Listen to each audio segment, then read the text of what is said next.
Bien sûr, de crypto, les infos crypto pour ceux qui n'ont pas le temps. Les gars, on s'est trompé. Le Bitcoin et les cryptos, c'est mort. C'est ce que nous dit Challenge ce matin. Donc adieu, c'était ma dernière vidéo. On va rentrer juste dans le détail où il nous dit que justement la chute de FTX a vraiment tout foutu en l'air. D'ailleurs, ils appellent ça la FYX. Donc c'est vraiment des personnes vraiment très importantes, un challenge qui se trompent jamais et qui nous disent que ça survivra pas non plus à une régulation. Bien entendu, les gars, je vous troll. Je suis très content de voir ce genre d'article à la con juste pendant le bear market, puisqu'en général, ça fait flipper une dernière fois tous les investisseurs. Et c'est comme ça qu'on arrive au bout d'un bear market. Donc merci beaucoup, Challenge, pour ce magnifique article complètement con. Et en plus, avec plein d'erreurs, avec l'Empire FYX. C'est vraiment très intéressant d'avoir ça sur cet article. Les gars, du côté de la map, parce qu'on va quand même revenir à nos moutons, on a le BTC qui est à 17 000 $. Il est plutôt stable ce matin. Il y a Ethereum qui perd 1,7%.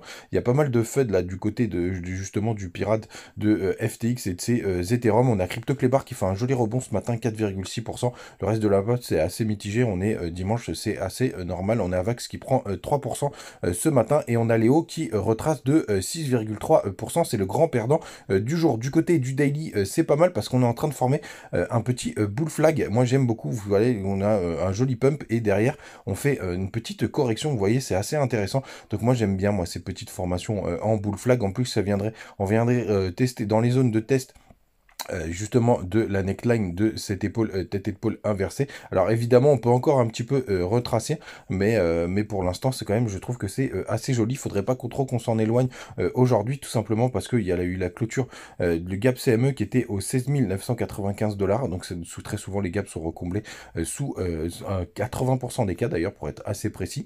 80% des cas et dans les 48 heures en général. Donc on n'en est pas très loin, donc ça pourrait rester dans ces eaux-là, ce serait plutôt pas mal.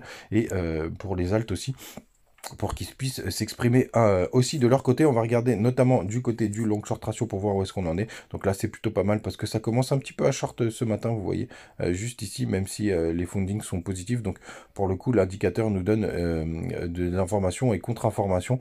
Ce qu'il faut regarder, hein, selon moi, je vous le dis très souvent, c'est est-ce que ça achète sur le spot ce matin. C'est pas vraiment le cas du côté de nos amis des options. On va aller voir où sont les Max Payne.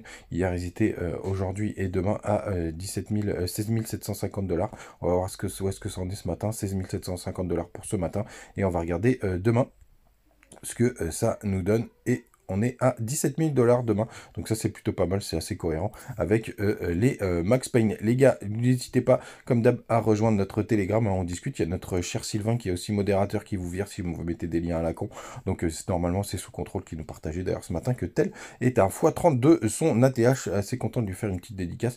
Il fait un gros boulot dans le groupe Telegram officiel. Les gars, je voulais aussi vous partager un truc. Je discutais avec mon contact de BitGet hier. Ça y est, ils ont publié leur preuve de réserve.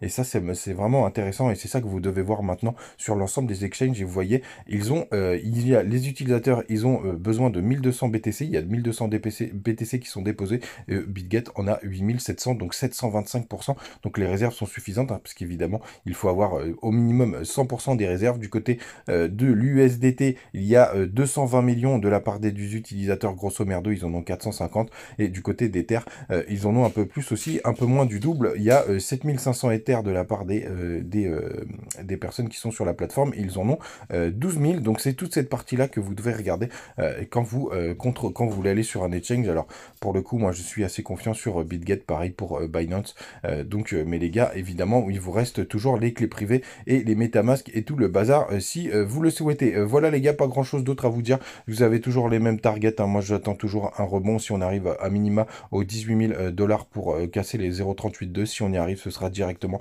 la zone de rechargement de short entre les 19 200 et les 20 100 $, grosso merdo. En tout cas, c'est ce que j'attends. Vous savez tout, les gars. Vous avez toujours les petits liens si vous voulez nous rejoindre sur BitGet et vous amuser à faire un peu de trading. Et puis passer un très bon dimanche, les gars. On se retrouve demain. Et puis bon match pour tous ceux qui vont le regarder. Et allez les bleus, ciao.